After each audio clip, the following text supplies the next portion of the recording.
Dear children, this is me Swapna reading out the story The Parrot Who Wouldn't Talk from your English course book, Lesson 5. Dear children, this beautiful story has been written by Ruskin Bond.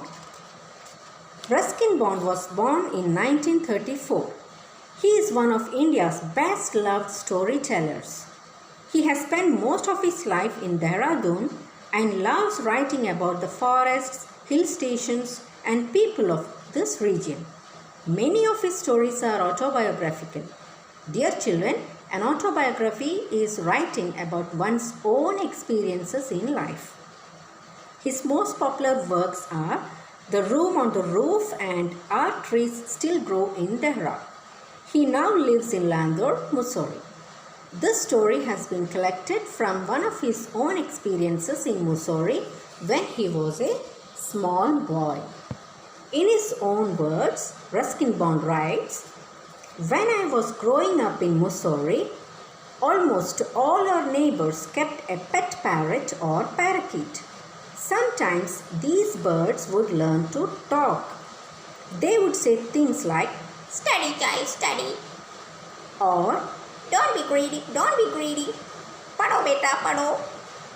These words and phrases were of course learned after some member of the household had repeated them many times in front of the bird. But our bird refused to talk. Aunt Ruby had bought it from a bird catcher who sold caged birds.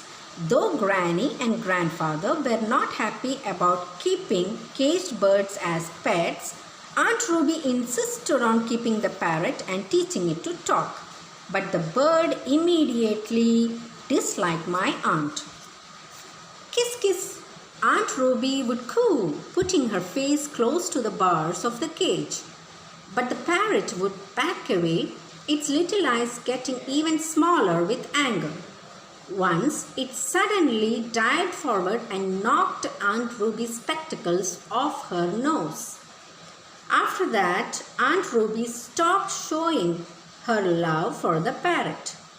She became unfriendly towards the poor bird. She made faces at it and called out, 'Can't sing, can't dance,' and other nasty comments.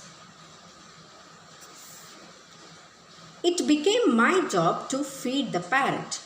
It looked quite happy to receive the green chilies and ripe tomatoes from my hands. When it was the mango season, I got to eat a couple of mangoes while feeding the parrot.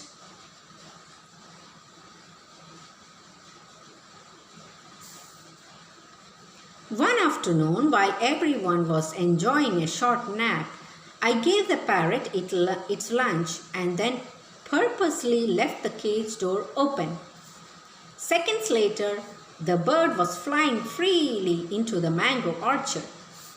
Grandfather came onto the veranda and remarked, 'I see your aunt's parrot has escaped.' 'The door was quite loose,' I said with a shrug. 'Well, I don't think we'll see it again.' Aunt Ruby was upset at first. We promised to buy her a bowl of goldfish. The parrot probably missed its green chilies. A few days later, I found it sitting on the veranda railing, looking expectantly at me, its head cocked to one side. I gave the parrot half of my mango. While the bird was enjoying the mango, Aunt Ruby called out, 'Look, it's my parrot. It must have missed me.'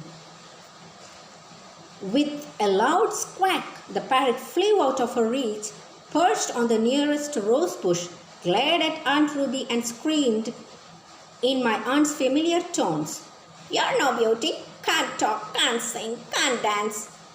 Aunt Ruby went ruby red and dashed indoors. But that wasn't the end of it. The parrot became a regular visitor. Whenever it saw Aunt Ruby, it would call out, 'You're no beauty, you're no beauty, can't talk, can't sing and can't dance.' The parrot had learned to talk after